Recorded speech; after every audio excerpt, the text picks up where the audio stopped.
friend is coming soon. I greet you in the love and the light of the infinite Creator. My fellow subscribers, YouTube has started to shut down channels that don't agree with their views and blaming their decision on their guidelines. This is the highest form of censorship controlled by the cabal to keep us from knowing the truth. There has been several channels terminated by their so-called violation of their guidelines, including our sister channel, Event is Coming Soon, and 3 other sister channels of ours. We feel it's a matter of time before they create a violation of their guidelines to shut this channel down.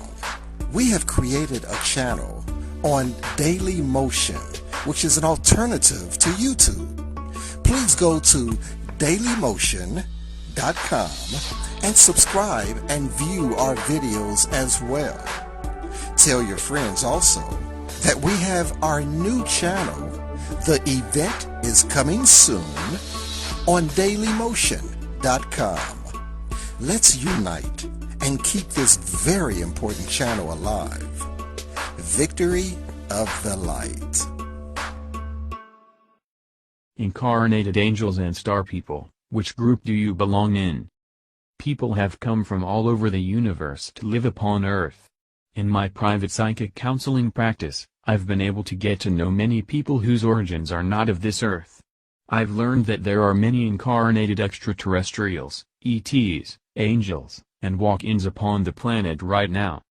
The first time I worked with an incarnated ET, what I call a star person, I was startled. She defied all of my stereotypes about extraterrestrials. She looked a lot like an ordinary person, although there are some subtle, but key physical distinctions among star people, that I've listed below.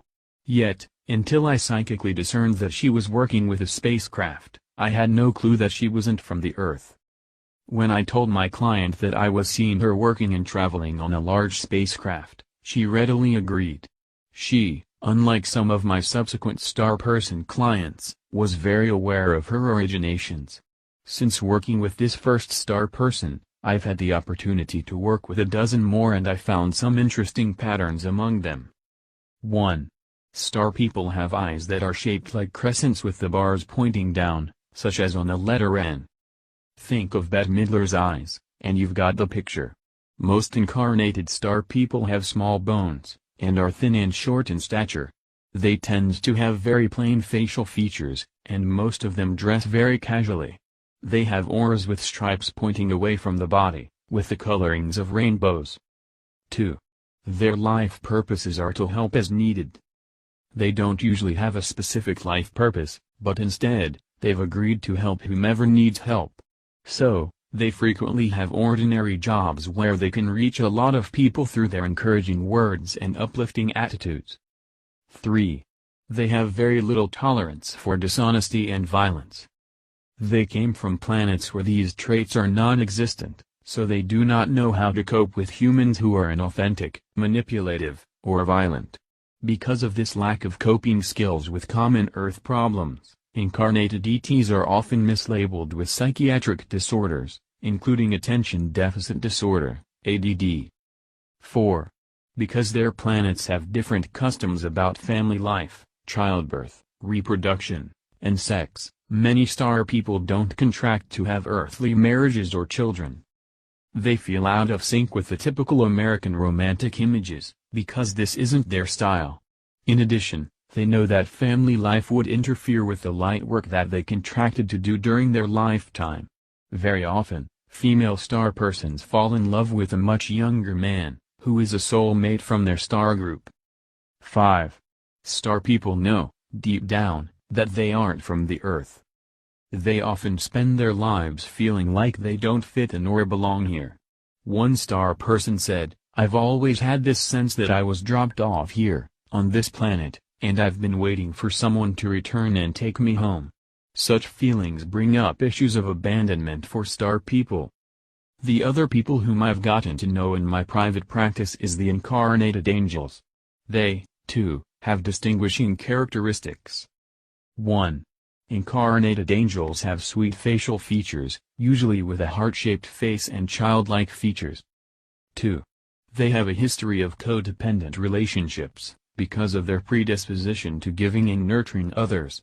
They also can see the best in everyone, so they often stay in abusive relationships longer than the average person would tolerate. 3. Incarnated angels often have histories of compulsive overeating, or other addictions. This is especially true for angels who are disconnected from their spirituality. 4. They are natural healers and helpers, and often have healing professions such as nursing, massage therapy, social work, or teaching. Strangers pour out their hearts to them, and often say, "I don't know why I'm telling you such private things about myself. There's just something about you that I feel I can trust." 5. Incarnated angels are very generous people who sometimes have difficulty in receiving. Consequently, they can manifest lack in their lives by blocking the flow of money, love, energy, and other natural resources, from coming into their lives. Both groups, the star people and incarnated angels, are highly intuitive. Yet, they often have difficulty trusting their intuition. Partially, this comes from years of trying to adapt to Earth life. After all, the customs here are so foreign to their natural inclinations, that star people and incarnated angels eventually learn to discount their inner feelings. If you wonder whether you belong to either one of these groups, then your inner guidance can tell you more. Before you go to sleep, say this affirmation to your higher self and spiritual group: "Please give me a dream with clear messages about my origin, that I will easily remember upon awakening." You might also write this phrase on some paper and place it under your pillow. When your subconscious is emotionally prepared, you will have a vivid lucid dream that will help you to understand more about yourself. Star people and incarnated angels have many gifts to give to the world, including love, light, and lessons. My prayer is that, if you are among these groups, you will allow yourself to enjoy your time on this planet. I hope that you will open your heart to receiving the gifts that Earth and her population can give to you, too. If you like our channel, please subscribe and click the bell to be notified of our new videos. Feel free to share on your social media. Thanks for watching. See you next time.